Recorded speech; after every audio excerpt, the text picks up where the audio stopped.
Good afternoon all of you मेरे प्यारे बच्चों। अब घर बैठे पढ़ाई होगी फोन पर जब आपके साथ होंगे अमित सर लाइव। स्वागत है आपका केमिस्ट्री लाइव क्लासेस में। आप सबका स्वागत है, अभिनंदन है मेरे प्यारे बच्चों। आज तुम्हारे लिए दो लाइनें हम कह देते हैं। अभी कुछ दिनों से जो मैंने आप लोगों का प्रेम अपने प्रति देखा है, इतनी भारी मात्रा में मेरे बच्चे मुझसे जुड़ रहे हैं, तो जैसे कि मैं कहता हूँ कि मैं ये मानता हूँ वास्तविकता में कि ये मुझे प्रेशराइज करता है। तो आप सबको, जितने मेरे व्यूअर्स हैं, मैं आप लोगों को संबोधित करता हूँ और मैं ये कहता हूँ कि याद रहे, केमिस्ट्री में अब नहीं कम होने देंगे तुम्हारी शान, क्योंकि साथ है तुम्हारे अमित चौहान। स्वागत है लाइव क्लासेस में आपका एक बार फिर से। मेरे प्यारे बच्चों, हम केमिकल काइनेटिक्स चैप्टर हम लोग पढ़ रहे हैं और ध्यान रहे, इसमें हम 4 लेक्चर आपको कवर अप करा चुके हैं, 5 लेक्चर हम आपको कवर अप करा चुके हैं। आज बारी है 6th लेक्चर। 6th लेक्चर से पहले 4th लेक्चर में आपको जो कवर अप कराया गया वो हमने कवर अप कराया, and that was basically we were continuing with effects of concentration. Concentration का क्या effect speed of the reaction पे होता है, और उसको समझाने के लिए हमारे पास 2 लॉ आए। पहला law that is law of mass action, जो केवल और केवल एलिमेंट्री रिएक्शंस के लिए स्पीड ऑफ द रिएक्शन सही बताता है, और इसके बाद हमारा सेकंड आया that is basically known as the rate law. Rate law क्या है? नंबर 1, ये आपका रेट लॉ एक्सप्रेशन एक एक्चुअल एक्सप्रेशन होता है, और ये रियल में जो वास्तविक रेट ऑफ द रिएक्शन है वो आपको प्रोवाइड करता है, यानी कि ये ट्रू रिलेशनशिप है एक तरीके से। लेकिन साथ के साथ अगर हम बात करते हैं तो रेट लॉ एक्सप्रेशन का एक ड्रॉबैक भी आता है कि it is not theoretically determined, it is practically determined, it is experimentally determined. ये जो रेट लॉ एक्सप्रेशन होता है ये एक्सपेरिमेंटली डिटरमाइंड होता है, और इस पे हम प्रिडिक्ट नहीं कर सकते। कोई बाहर से प्रिडिक्शन रिएक्शन को देख के नहीं दे सकते। मान लो आपके पास कोई रिएक्शन है 2A + B forming the products. अब मैं आपसे कहूँ इसका रेट लॉ एक्सप्रेशन लिखिए, तो आप लिख ही नहीं पाएंगे। इसीलिए आपको फिर या तो मैकेनिज्म दिया जाएगा कि भाई ये स्लो स्टेप है, ये फास्ट स्टेप है, और फिर आप जो रेट ऑफ द रिएक्शन लिखने वाले हैं कौन से स्टेप से लिखने वाले हैं? Slow step. अब मान लो आपको अगर मैकेनिज्म गिवन नहीं है तो सवाल आया कि फिर रेट लॉ एक्सप्रेशन कैसे लिखा जाएगा, या ऑर्डर ऑफ द रिएक्शन कैसे निकाला जाएगा। कैसे निकाला जाता है उसके लिए हमने लास्ट टाइम कुछ प्रैक्टिकल्स, कुछ प्रीवियस लेक्चर में कुछ न्यूमेरिकल्स भी आपको कराए थे। आज बारी है और कौन कौन से मेथड हो सकते हैं जिनसे हम रेट लॉ निकाल सकते हैं या ऑर्डर ऑफ द रिएक्शन निकाल सकते हैं। इसलिए पहला ही हेडिंग जो डला हुआ है वो फर्स्ट हेडिंग है experimental determination of rate law and order of a reaction. मतलब हम थियोरेटिकली कुछ कमेंट नहीं कर सकते, इसको हम जो निकाल सकते हैं वो प्रैक्टिकली निकाल सकते हैं और केवल एक्सपेरिमेंट की मदद से निकाल सकते हैं। से फॉर एग्जाम्पल बढ़ते हैं यहाँ पर आगे। एग्जाम्पल है हमारे पास experimental determination of rate law. सबसे पहला मेथड होता है जिससे हम रेट लॉ को निकाल सकते हैं या ऑर्डर ऑफ द रिएक्शन निकाल सकते हैं, and that's basically known as the graphical method. उसको ग्राफिकल मेथड कहा जाता है। ग्राफिकल मेथड में क्या होता है, ये एप्लीकेबल तब होता है, इसकी एप्लीकेबिलिटी तब होती है जब हमारे पास रिएक्शन में खाली एक सिंगल रिएक्टेंट होता है या खाली एक सिंगल मॉलिक्यूल होता है। केवल और केवल इस मेथड को तब लगाया जा सकता है। एग्जाम्पल के तौर पे अब हम आपसे कहें कि बताइए, क्या आप इस रिएक्शन के अंदर, आपके पास रिएक्शन है SO2Cl2 gas, right, forming SO2 gas plus Cl2 gas. तो आपसे सबसे पहले हम पूछ सकते हैं कि बताइए, क्या आप इस मेथड में, इस रिएक्शन के अंदर ग्राफिकल मेथड लगा सकते हैं या नहीं लगा सकते हैं? तो हमारा आंसर क्या रहेगा? बिल्कुल लगा सकते हैं। लेकिन मान लीजिए अगर हम साथ के साथ आपसे पूछें H2 gas plus Cl2 gas forming 2HCl gas, क्या इस पे ग्राफिकल मेथड लगाया जा सकता है या नहीं लगाया जा सकता है? तो आपका आंसर बिल्कुल ना होना चाहिए। सवाल आया कि यहाँ से ग्राफिकल मेथड से हम किस प्रकार रेट ऑफ द रिएक्शन, किस प्रकार हम रेट लॉ लिखते हैं। मेरे प्यारे बच्चों, इसमें हम क्या करते हैं, एक्सपेरिमेंट करते हैं, और एक्सपेरिमेंटली ये देखते हैं कि वास्तविकता में इस रिएक्शन का ऑर्डर क्या है, इस रिएक्शन का रेट लॉ क्या है। जैसे कि सबसे पहले हम ये अपने आप ही मानते हैं, एज्यूम करते हैं कि मान लो इस रिएक्शन का ऑर्डर 1 है, फिर हम मानेंगे मान लो रिएक्शन का ऑर्डर 2 है, फिर मान लो रिएक्शन का ऑर्डर 3 है। ये हम ऑटोमेटिकली सबसे पहले जो भी रिएक्शन आपको दी गई है जिसका रेट लॉ या ऑर्डर ऑफ द रिएक्शन लिखना है उसमें हम खुद एज्यूम करते हैं, सेल्फ एजम्पशन करते हैं, और उसके बाद फिर कैसे आगे बढ़ते हैं, उसके बाद फिर हम आगे इस प्रकार बढ़ते हैं, इस प्रकार आगे बढ़ते हैं यहाँ पर। फिर आगे हम बढ़ेंगे इस प्रकार कि अपने आप यहाँ पर से फॉर एग्जाम्पल अपने आप ऐसे यहाँ से अब हम कुछ एक्सपेरिमेंट करने शुरू करेंगे जिसकी मदद से हमें पता लगेगा कि रेट ऑफ द रिएक्शन क्या है। सबसे पहले माना था कि मानो ये रिएक्शन जो है वो फर्स्ट ऑर्डर की है, तो पहले इसे एज्यूम करें, चेक करेंगे क्या ऑर्डर 1 है या नहीं है। अगर है तो आगे प्रोसीड करने की जरूरत नहीं है, और अगर नहीं है तो फिर अपने आप ऑर्डर चेंज करेंगे, फिर 2 मानेंगे, फिर चेक करेंगे ऑर्डर 2 है, ठीक है, नहीं है, आगे बढ़ेंगे। चलो चेक करते हैं सबसे पहले कि क्या इस रिएक्शन का ऑर्डर फर्स्ट है या नहीं है। तो हम क्या करते हैं, ऐसी रिएक्शंस में हमेशा के आपको पहले गिवन होता है, और मान लो आपको के गिवन है दैट इज 1.5 इंटू 10 की पावर दैट इज -3 के आपको गिवन है, और आपसे कहा जाता है रिएक्शन है आपके पास n moles of A forming the products, right, और आपसे कहा जाता है भाई इस रिएक्शन का ऑर्डर बताइए, इस रिएक्शन का ऑर्डर बताइए। तो अब आप कैसे शुरू करेंगे, इसे कैसे प्रोसीड करेंगे भैया। सबसे पहले हम क्या करेंगे, मानेंगे कॉन्सेंट्रेशन 1 आप लेना है, आपको एक्सपेरिमेंट करना पड़ेगा। रेट लॉ और ऑर्डर बिना एक्सपेरिमेंट करे नहीं निकलता है, तो सबसे पहले हम एक्सपेरिमेंट करेंगे। सवाल है लैब में जाएंगे तो एक्सपेरिमेंट कैसे शुरू करेंगे। पहले आप रिएक्टेंट की कॉन्सेंट्रेशन 1 मोलर मानेंगे, इसके बाद रिएक्टेंट की कॉन्सेंट्रेशन आप 2 मोलर मानेंगे, राइट, उसके बाद आप रिएक्टेंट की जो कॉन्सेंट्रेशन है वो 3 मोलर मानेंगे। कम से कम आपको 2 या 3 कॉन्सेंट्रेशन आपको बदलनी है और उन पे आपको स्पीड ऑफ द रिएक्शन निकालनी है। तो यहाँ पर पुट करेंगे रेट इज इक्वल टू के इंटू ए की पावर 1। अभी आपने क्योंकि ऑर्डर 1 माना हुआ है, अब के आप लोग जानते हैं what is the value of K, value of K is 1.5 into 10 raise to the power -3, right. बढ़ते हैं आगे, मल्टीप्लाइड बाई ये के की वैल्यू है, this is the value of के, ऑल राइट। अब कॉन्सेंट्रेशन लेंगे, कॉन्सेंट्रेशन कितना माना हुआ है 1 मोलर की पावर 1, ऑर्डर अभी आपने 1 माना हुआ है। ऐसे ही हम क्या करेंगे, यहाँ से के सेम रहेगा, अगली बार कॉन्सेंट्रेशन हम बदलेंगे, अगली बार कॉन्सेंट्रेशन ले लेंगे 2 मोलर, यहाँ से R is equal to K A rays to the power 1, इसमें फिर ये वैल्यू रखेंगे multiplied by that is 2 molar. तो हम प्यारे बच्चों क्या करेंगे, जो जो वैल्यूज हैं उन्हें रखना शुरू कर देंगे। अब की बार कंसंट्रेशन जो हम रखने वाले हैं वो 3 रखने वाले हैं। यहाँ हो जाएगा ये 1.5 इंटू 10 की पावर -3 इंटू 10 की power -3 multiplied by that is 3 molar. तो हम बार बार क्या करेंगे, एक बार 1 मोलर कंसंट्रेशन पे रेट निकालेंगे, एक बार 2 पे निकालेंगे, एक बार 3 पे, या किन्हीं भी 3 कंसंट्रेशन पर आप स्पीड ऑफ द रिएक्शन निकालेंगे। अब जब इसे सॉल्व करेंगे तो यहाँ से जो रेट आपका आने वाला है 1.5 इंटू 10 की पावर -3 आने वाला है। यहाँ पर जो आपका रेट आने वाला है दैट इज 3.0 इंटू 10 की पावर -3 आने वाला है, और यहाँ पर आप जो रेट निकालने वाले हैं ये आपका दैट इज 4.5 इंटू 10 की पावर -3 आने वाला है। तो मेरे प्यारे बच्चों, इस प्रकार यहाँ पर ये हमारे पास कॉन्सेंट्रेशन है, एक कॉन्सेंट्रेशन हमारे पास ये है, उस पर रेट हमारा आया निकल के, रेट आया दैट इज 1.5 इंटू 10 की पावर -3।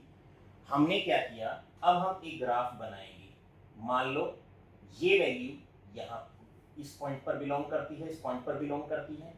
फिर हम क्या करेंगे, कॉन्सेंट्रेशन फिर 2 मोलर लेंगे, मान लो ये कॉन्सेंट्रेशन 1 मोलर है, this is 1 molar, all right. फिर हम 2 मोलर लेंगे, मान लो 2 मोलर ये है यहाँ पर, दिस इज 2 मोलर, ये 2 मोलर है यहाँ पर, इस पॉइंट को कट कर दिया, ये मान लो यहाँ पर 2 मोलर है, दिस इज 2 मोलर।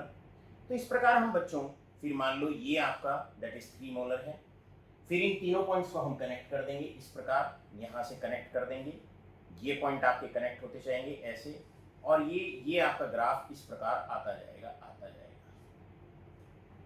अब थ्योरी क्या कहती है, थ्योरी ये कहती है कि जिस केस में स्ट्रेट लाइन आ जाए that is the order of the reaction. क्योंकि जब आपने ऑर्डर 1 माना, तो ग्राफ की जो लाइन है वो सीधी नहीं आई, हल्की सी कर्व्ड आई, so this can not be the actual order of this reaction. तो ध्यान रहे कौन सा ऑर्डर मानना है, वो ऑर्डर करेक्ट माना जाएगा जहां पर जो ग्राफ की जो लाइन है वो सीधी आ जाती है। अगर ग्राफ की लाइन सीधी नहीं आती है तो उसे actual order of the reaction consider नहीं किया जाएगा। तो बढ़ते हैं आगे। इसका मतलब हम यहाँ पर इसको ऑर्डर ऑफ द रिएक्शन नहीं मानेंगे, क्योंकि ग्राफ प्लॉट करना है, 3 कंसंट्रेशन लेनी है, उन पे रेट निकालने हैं और फिर ग्राफ प्लॉट करना है। और अगर ग्राफ स्ट्रेट लाइन आता है तो उसे ऑर्डर ऑफ द रिएक्शन माना जाएगा, appropriate order of the reaction माना जाएगा, अदरवाइज नहीं माना जाएगा। तो अब ये पहला थीसिस, पहला एक्सपेरिमेंट तो हमारा फेल हुआ। तो अब हम क्या करते हैं, अब सेकंड एक्सपेरिमेंट की तरफ चलते हैं। तो ऑर्डर 1 तो रिएक्शन का है नहीं, तो हम क्या करेंगे, फिर यहाँ पर अब ऑर्डर इसका 2 मानेंगे। अब इसका ऑर्डर जो माना जाएगा वो 2 माना जाएगा। ध्यान रहे यहाँ पर हमने अब ऑर्डर 2 माना है, के एंड ऑल ये कुछ नहीं बदलना, ये रिएक्शन में शुरुआत में ही आपको दिया जाएगा। अब हम क्या करेंगे, ऐसे ही जैसे यहाँ पर पिछली बार किया था, कॉन्सेंट्रेशन एक बार 1 मोलर, 2 मोलर, एक बार 3 मोलर ऐसे लेंगे, फिर यहाँ पर रेट निकालेंगे 1 2 3, फिर तीनों पॉइंट आप प्लॉट करेंगे। अगर स्ट्रेट लाइन आ जाती है तो that is going to be the actual order of the reaction. देख लेते हैं यहाँ पर। तो यहाँ पर आप ये वैल्यूज बदलेंगे, क्लियर है।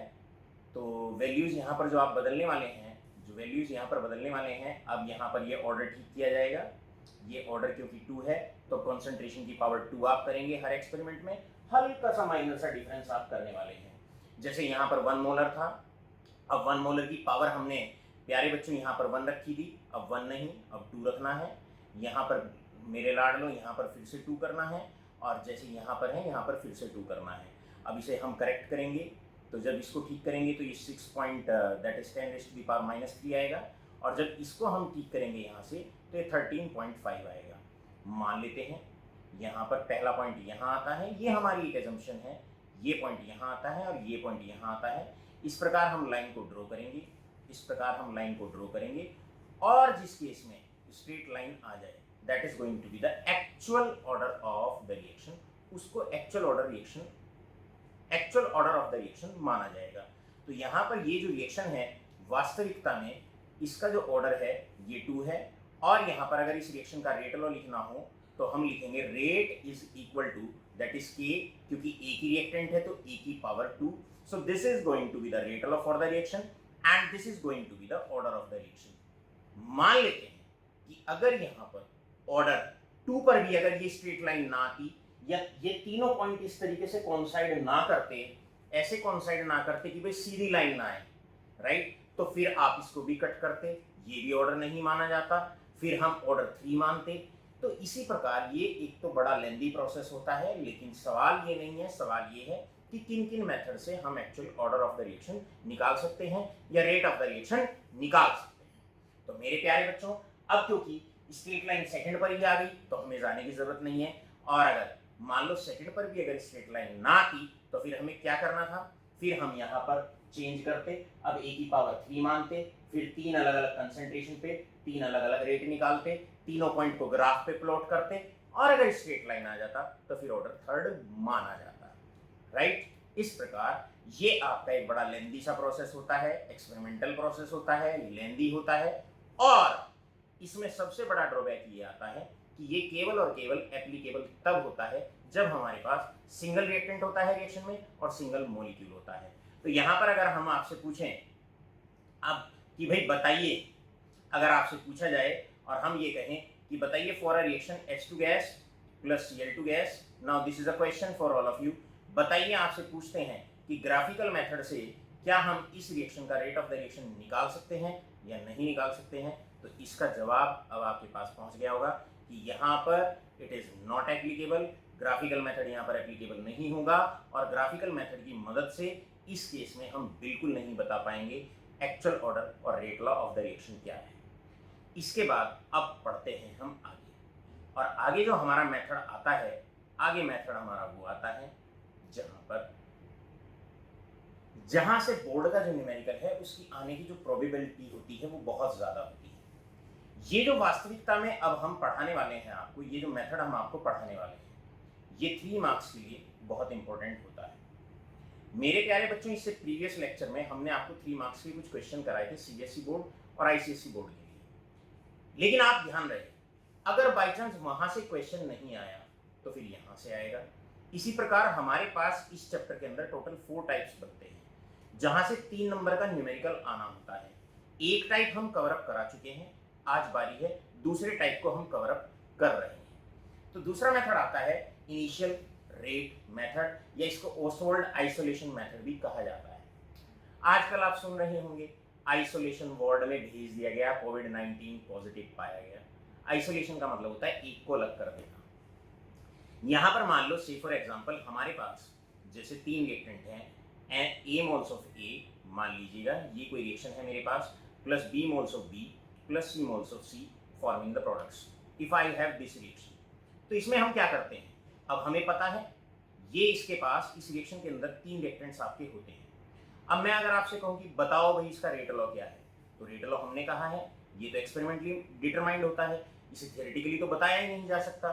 तो हम लोग बेटे यहाँ पर फिर रेट लॉ सबसे पहले एज्यूम करेंगे कि भैया मान लीजिए रेट लॉ है के।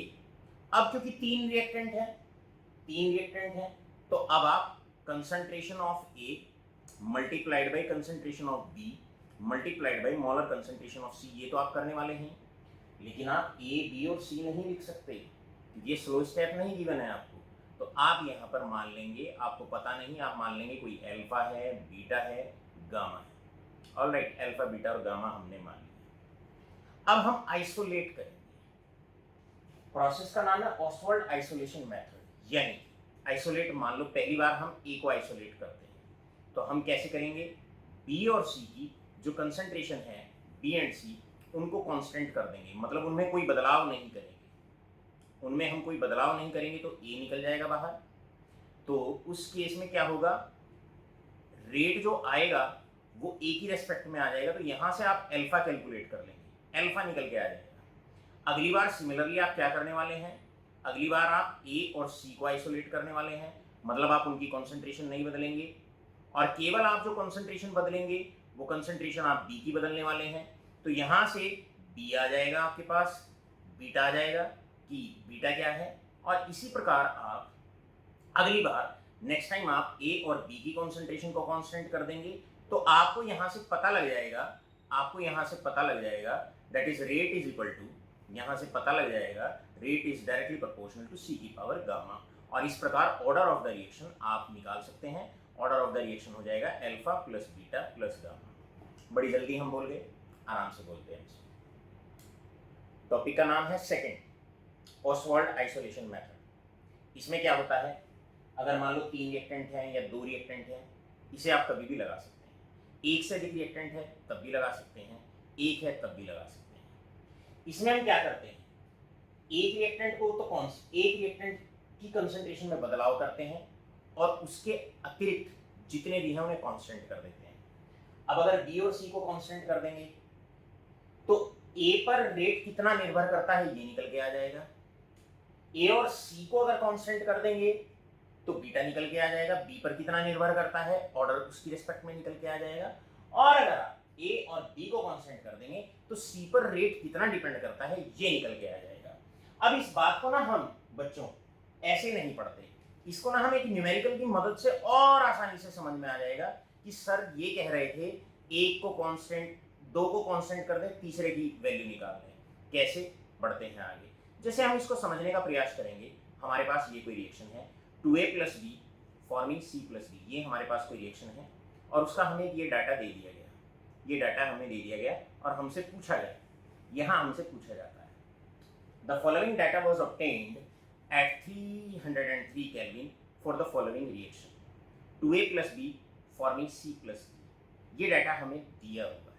ऑलराइट, अब स्टार्टिंग में ए की कंसंट्रेशन इतनी ली, बी की इतनी ली, तो रेट निकल के आया है दैट इज 6.0 into 10 की पावर 3, ये कहना चाहते हैं। अगली बार ए की कॉन्सेंट्रेशन ली गई 0.3, बी की कॉन्सेंट्रेशन ली गई 0.2 और रेट निकल के आया ये। इसी प्रकार इन्होंने 4 बार अलग अलग कॉन्सेंट्रेशन चेंज की और हर बार इन्होंने स्पीड को नोट डाउन किया। अब ये आपसे पूछते हैं व्हाट इज रेट लॉ। मेरे प्यारे बच्चों, जब जब रेट लॉ गिवन ना हो काइनेटिक्स चैप्टर में तो अपने मन में बैठा लीजिए कि सबसे पहला उद्देश्य हमारा क्या है। सबसे पहला उद्देश्य है रेट लॉ को निकालना। जब तक रेट लॉ नहीं निकालेंगे तब तक बात नहीं बनेगी। तो हम क्या करते हैं, यहाँ पर पहले रेट लॉ निकालना है, ऑर्डर बताना है, क्लियर है, और इसके बाद रेट कांस्टेंट निकालना है। इसमें 4 पार्ट हैं और इस टाइप के न्यूमेरिकल्स बोर्ड के लिए बहुत इंपॉर्टेंट होते हैं सीबीएसई 12 के लिए, और multiple number of times consecutively इस टाइप के क्वेश्चन पूछे जाते हैं। तो सवाल है यहाँ पर किस तरीके से, यहाँ पर इस तरीके से मैंने नीचे की 2 लाइनें जो पूछा गया उसको रब कर दिया है, वो लर्न हो गया होगा क्योंकि स्क्रीन में ज़्यादा स्पेस पर नीचे नहीं बचेगा। अब कितनी भी टेक्नोलॉजी यूज़ कर लें, थोड़ा बहुत तो सभी का ड्रॉबैक होता ही है, तो कर लेते हैं थोड़ा सा एडजस्ट। तो हमने जो 2 लाइनें अभी लिखी थी उसमें रेट लॉ निकालना था, ऑर्डर निकालना था, के की वैल्यू निकालनी थी और के की यूनिट्स निकालनी थी।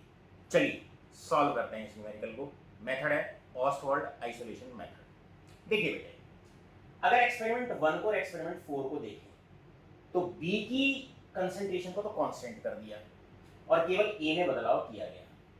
तो अब यहां पर रेट में जो भी बदलाव होगा वो केवल और केवल ए के कारण होगा। तो हमें ये पता लग जाएगा यहां से कि ए की कंसंट्रेशन बदलने से स्पीड कितना बदल रही है, तो अल्फा निकल के आएगा। अगली बार आप देखें यहां पर ए की कंसंट्रेशन कांस्टेंट कर दी गई, यानी कि बी को आइसोलेट कर दिया गया, तो बी को अलग निकाला गया, केवल बी की कंसंट्रेशन चेंज की गई। तो रेट में जो भी बदलाव होगा वो केवल और केवल बी के कारण होगा। तो हमें यहां से बी की रिस्पेक्ट में ऑर्डर निकल के आ जाएगा। कैसे, देखिए चलते हैं इस टाइप के क्वेश्चन को सॉल्व करने के लिए और यहां पर बढ़ते हैं। जब जब रेट लॉ गिवन नहीं है तो सबसे पहले आप लोगों का कर्तव्य बनेगा रेट लॉ को एज्यूम करें। मान लो भैया rate law is equal to, मेरे लाडलो यहाँ पर ये 2 रिएक्टेंट हैं बेटा, तो माना जाएगा rate law rate is equal to K A की पावर अल्फा मल्टीप्लाइड बाई आगे बोलो बी की पावर बीटा।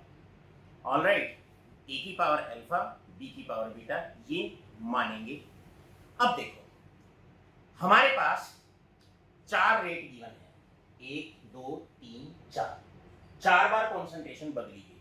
मैं एक्सपेरिमेंट 1 को यहां पर सपोज करता हूं। सबसे पहले एक्सपेरिमेंट 1 पे आप देखिएगा ये ए की कॉन्सेंट्रेशन है, this is the concentration of B and at this concentration this is the rate of the reaction, ये है रेट ऑफ द रिएक्शन। ठीक है बच्चों, तो यहां से आगे बढ़ते हैं।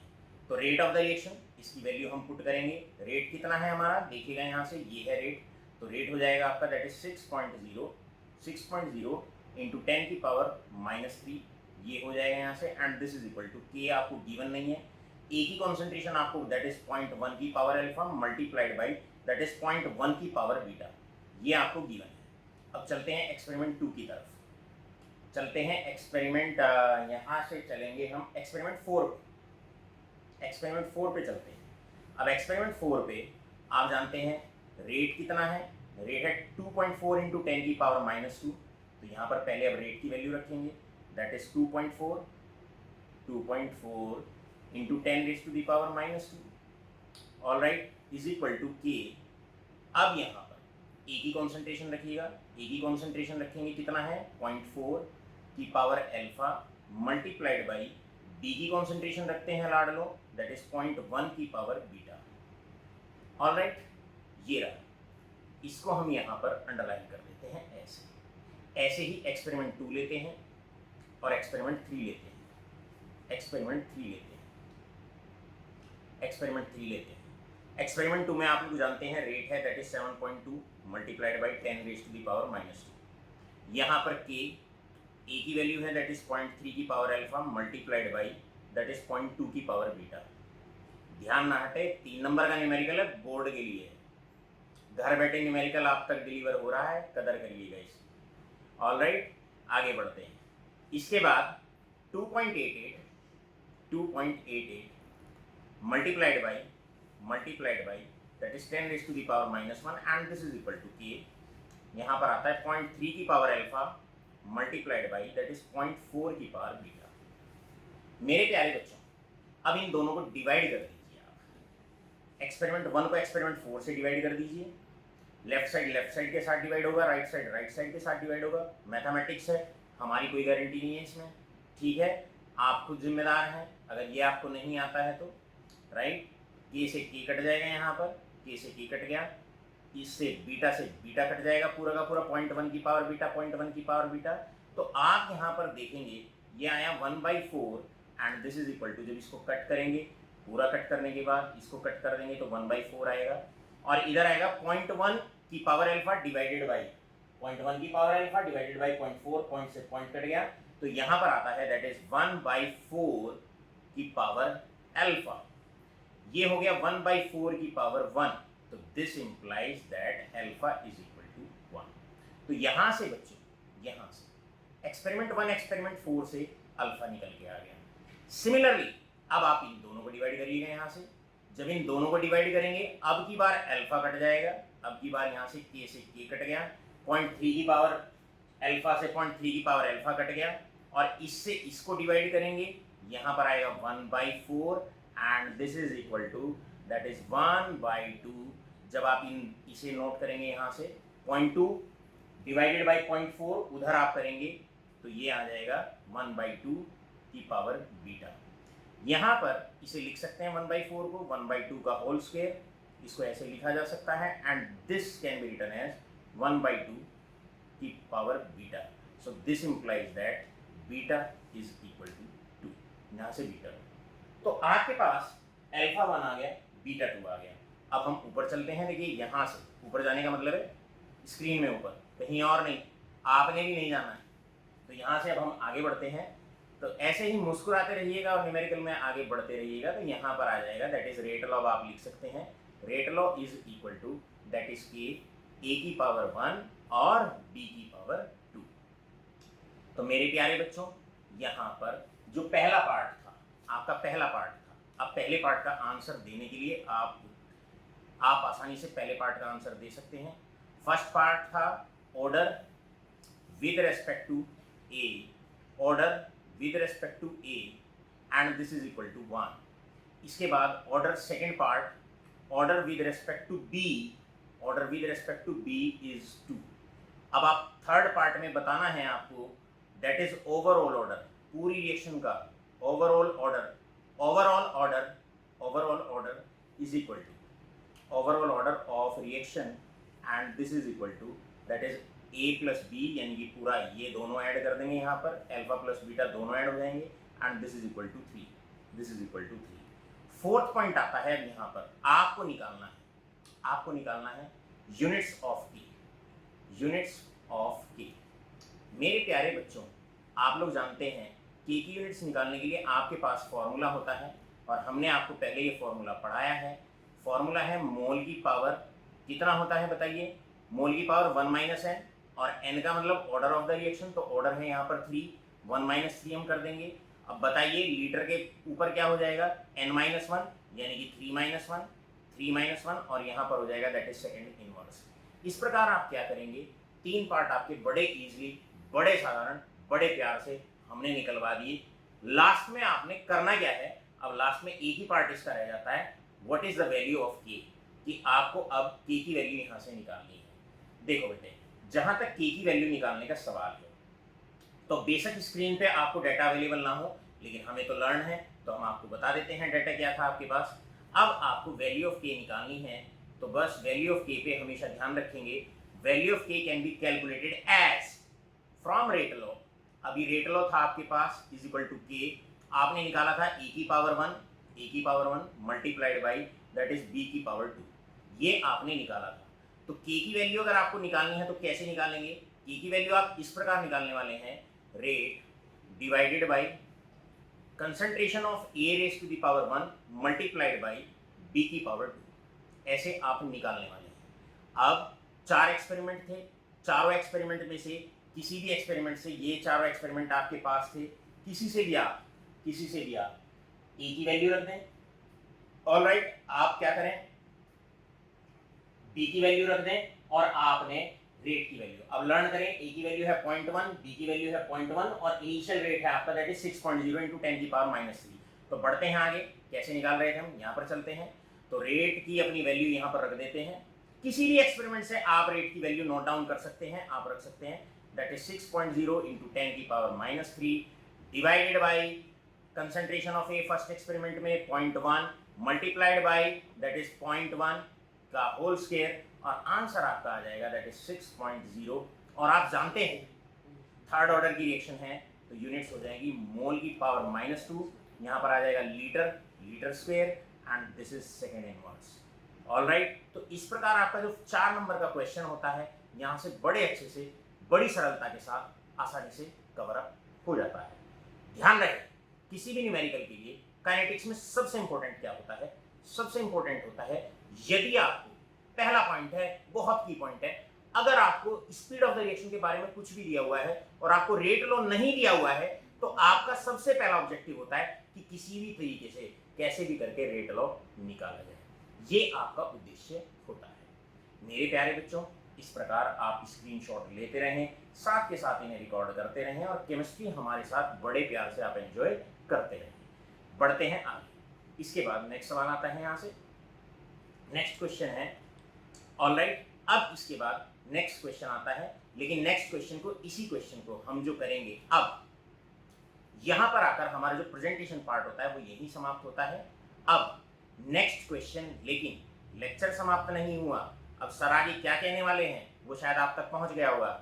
अब 10 मिनट का हम ब्रेक लेते हैं और 10 मिनट के साथ, पहले रुकिए, अभी मत उठिए, जरा सुनिएगा। 10 मिनट के ब्रेक के अंदर जैसे ही हम अभी यहाँ से ये स्क्रीन वाला सेशन हम पूरा करते हैं, 1 मिनट के अंदर ही आपको नया लिंक भेजेंगे। उस नए लिंक से 10 मिनट के अंदर, शार्प 10 मिनट, बिल्कुल नोट कर लेना, 11 मिनट भी नहीं, 10 मिनट के बाद फिर हम चलेंगे मार्कर पे, और मार्कर और बोर्ड पर हम चलते हैं मार्कर लेके और पढ़ते हैं जो आगे एडवांस्ड क्वेश्चन है, जो हॉट क्वेश्चंस हैं इस टॉपिक पर, उन्हें भी, उन न्यूमेरिकल्स को भी हम शॉर्ट आउट करेंगे। एक बात ध्यान रहे, केमिस्ट्री में नहीं कम होने देंगे तुम्हारी शान, क्योंकि तुम्हारे साथ है अमित चौहान। 10 मिनट बाद आ जाइए, नए लिंक से दोबारा ओपन करके वापस आइए। Thank you.